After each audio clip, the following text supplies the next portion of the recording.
heavily cooked tonight against Man City.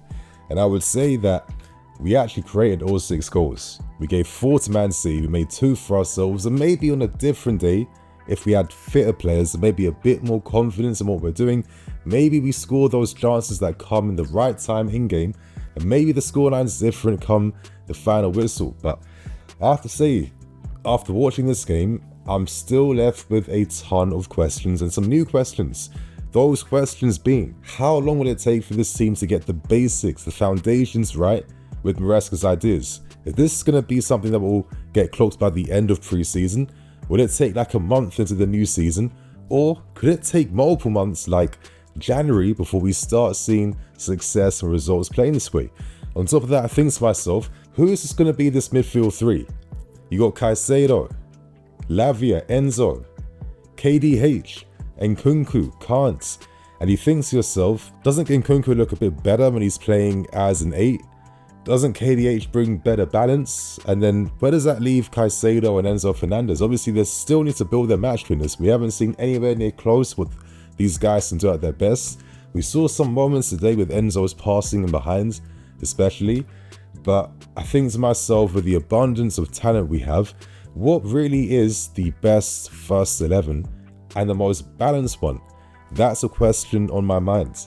And the third one is, and it might sound a bit mad, like, is this squad, after all this investment of money we've spent to build and create it, really good enough now to really start challenging for league titles? It still feels like we aren't close. It feels like, in my opinion, we are still, the best we can do is target like European football and then build again from there.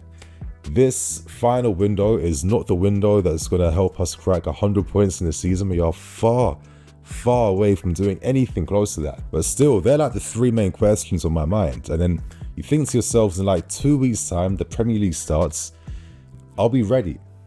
Obviously, we have games coming up against Real Madrid, Inter Milan. Let's hope for something better, right? But they're games against 2 big teams who are coming along in their pre-seasons. And I feel like if we didn't get results in these next 2 games, and if we fail again, I go into the start of the new season a bit nervous and a bit worried, because it tells me, you know what, this is another project that's going to need even more time for the team to get used to the basics and the foundations. Before the game started, I could see all the players psyching themselves up, looking confident, pumping each other up. Yo, bro, let's get ready to play. We're all feeling good. We had a great training week. Of course, we just beat Club America 3-0. We're ready now to play against Man City. This is the game we're going to play sick in, and then they're going to fear us, and they're going to have something to play for once the Premier League returns. But within the space of 5 minutes, the game was over. Within 5 minutes. And there were 2 really sloppy, lackadaisical mistakes that cost us the game within 5 minutes. I'm looking at Tosin Adarabioyo, and I'm not going to lie, you guys know my thoughts and opinions. I think he's a good player, but as I was even saying in the videos on him, he has these moments in his game where he's very lackadaisical, where he has a brain fart, where he maybe is a bit too complacent. I thought his pass with his left foot was really sloppy. That put the defense under pressure. And obviously Levi Cole gives away a very soft penalty against Erling Haaland, but to be honest, it was a clear pen. And Erling Haaland isn't going to miss if you give him 3 opportunities and meals like that. Of course, his first pen got retaken, but he buried it in the exact same area. And I think he scored nearly all his goals down that same side throughout this game today. But you know what I mean? You start the game that poor, and in the space of like another minute, down again, courtesy of another turnover in our half. Erling Haaland pounces on the mistake, buries it against Sanchez, and I'm thinking to myself, we're not going to get destroyed and embarrassed now by Man City, are we? I'd have to say the reaction was better. I felt like once we got past that first 15 minutes, the team started to play a bit, and tactically you could see some of the ideas that Maresca's trying to build and grow right. I was seeing like bare triangles all over the field in terms of like the positioning players were taking up right. I thought the lineup was a bit interesting too. It got me thinking, is this what Maresca's thinking for the first game of the season? It looks more of like a back 3 with 2 wing backs, 2 midfields, and it was like a 3-4-2-1 type of system is what I would say. Of course, the wing backs and Gusto on the left-hand side. Not Ben Chilwell, which was very interesting in terms of having like the balance out wide. Obviously, Ricardo Mudryk played wide as the other wing-back in the system. It was a 3+2 build-up of our defense with Tosin, Cole and Reece James, with Lavia and Caicedo in front. And either side of them was KDH and Enzo Fernandez. And their roles were interesting because they were always in those half spaces. And in those areas, you're attracting the opposition towards you because you're trying to create space out wide, free, 1v1 for your wide wingers, right? And your Gustos and Mudryks in that first half. And there was a lot of like rotations. There was some good build-up when maybe Sanchez would step forward to create that little back four. We have like a 4+2 build-up, and we found ways to play through Man City. And we did have some great moments, you know, and Nkunku had some nice movements which he got found with, some great passes in behind, especially that Enzo Fernandez one. And you're thinking, in Nkunku's form, can he make something happen? We showed some confidence with our use of the ball, and I think that's probably the only positive I could say in this game today, to be honest with you. At least there was some confidence in terms of how we moved the ball. There wasn't as much purpose every single time though, but there was a confidence to maintain the way that Maresca has been training the squad over pre-season, right? So obviously, first half's over, we get into the second half, and then the second half kind of starts off how the first half started. You know, in the space of like 2 minutes, the game was completely over. I felt like, again, a weakness I'm seeing tactically is how susceptible we are to overloads against us. I felt for the fullbacks at times defensively because they normally getting overloaded by like 2v1s, sometimes 3v1s. And in moments like that, your quality can only take you so far, right? Before you get fouled out, and before teams take advantage of having that extra man against yours. So it was a bit of a shame that we conceded that great goal to Oscar Bobb, who's having a fantastic pre-season for Man City. I know there's been some rumors suggesting that we may be looking to try and engineer a move for Bobb. Who knows if that's going to happen? Him and Palmer kind of play on the same side, so in terms of balance, I don't think we need any more type of like left-footed wingers at this point in time. But his goal was good, and in the space of like no time, with confidence naturally down, Malo Gusto gives away the ball quite cheaply, and of course Erling Haaland pounces again, makes it 4. And from that moment, you're thinking, wow, we have so much work to do to get ready for the opening game of this season. We still don't have any proper idea of what the first 11 is set to be. We've seen a lot of rotation over these past few games. What is the core ideas that's being worked upon? Hopefully we'll get these concrete answers against Madrid and Inter Milan. If anything though, it was more of a game in the second half. And if you break the scorelines down half by half, first half we lost 2-0, second half we drew 2-2. That's the perspective I'm using when I'm analysing this game, because we produced some good moments in that second half. When we had natural wingers, Raheem Sterling on that left-hand side, Madueke on that right-hand side, there was better balance offensively, there was better threat 1v1 out wide, and they gave us an outlet to play quickly out from the back with, which was a great thing. I thought in particular Noni Madueke today was probably the best player. He gets an assist, he gets a goal. He builds off his great form that he showed against Club America. I thought this guy was a menace with his dribbling, and this guy is a very, very difficult player to stop in full flow. His stop-start skills, he's very quick at shifting the ball with his left foot very quickly, shifting his body weight as well.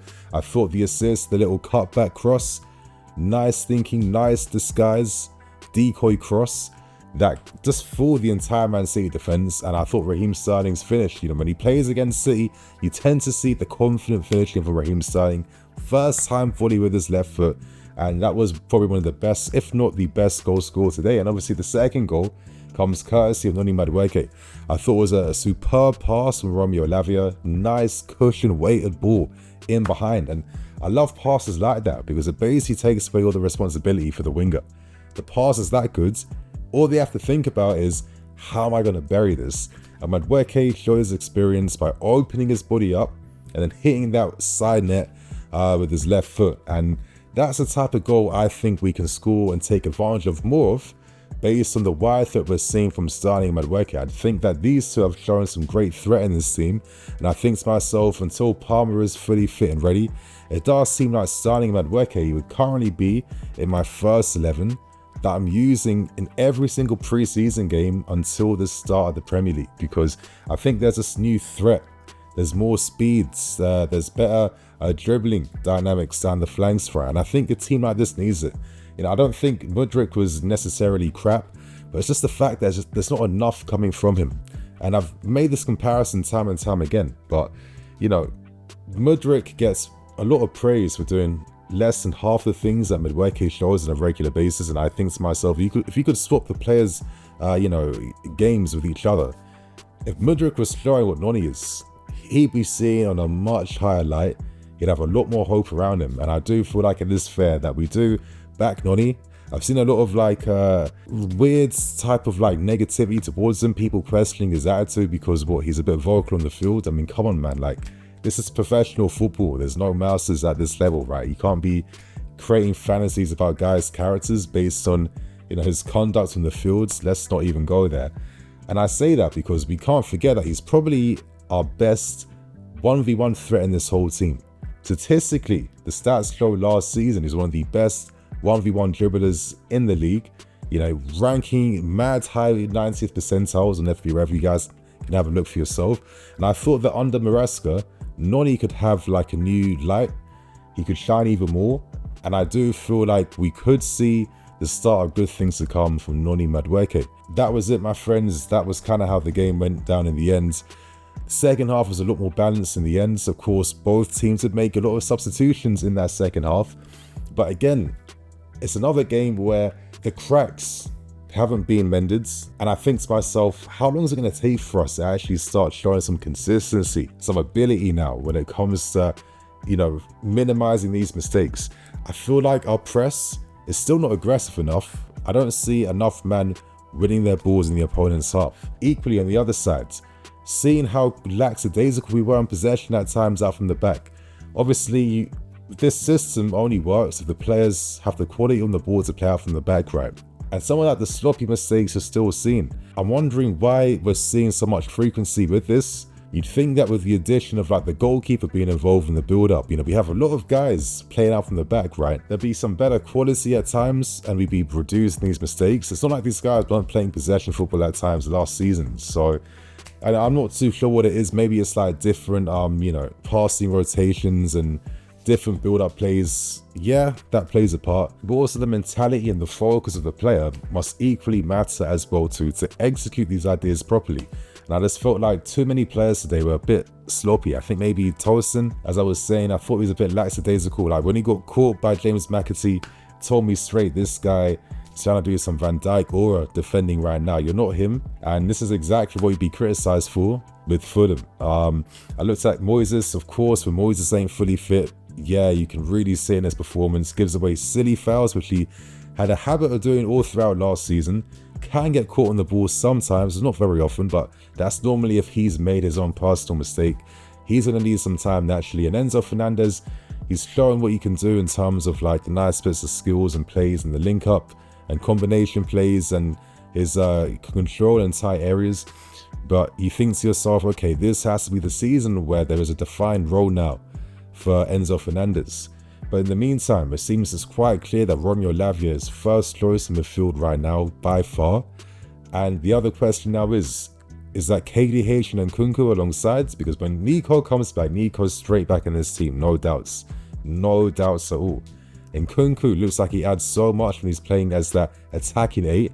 And you think, well, Kieran Dewsbury-Hall on that left foot does bring a little balance in the team, right? So this could be a season where both Enzo and Caicedo will have to step up and have to battle, because there's going to be some serious competition. And don't even get me started on when Cole Palmer finally joins up and links up with the squad, right? So yet again, we must wait to see how we react, how we play, and what we do against Real Madrid and then Inter Milan. But if we lose both those games against big teams, I go into the start of the season a little bit fearful and accepting the fact that this will be another season where we're going to have a lot of patience as a fan base to wait for the football now to make sense and for the players to actually fine-tune weaknesses and get it now. So my friends, that is my match review for the game tonight. Share your thoughts and opinions. Are you feeling a bit worried, apprehensive? Are you not? Did you see positives that you liked? If you did, let us know below and get involved in the conversation. So my friends, I'm Mimi FC, this is BlueLionsTV. See you all soon. Cool.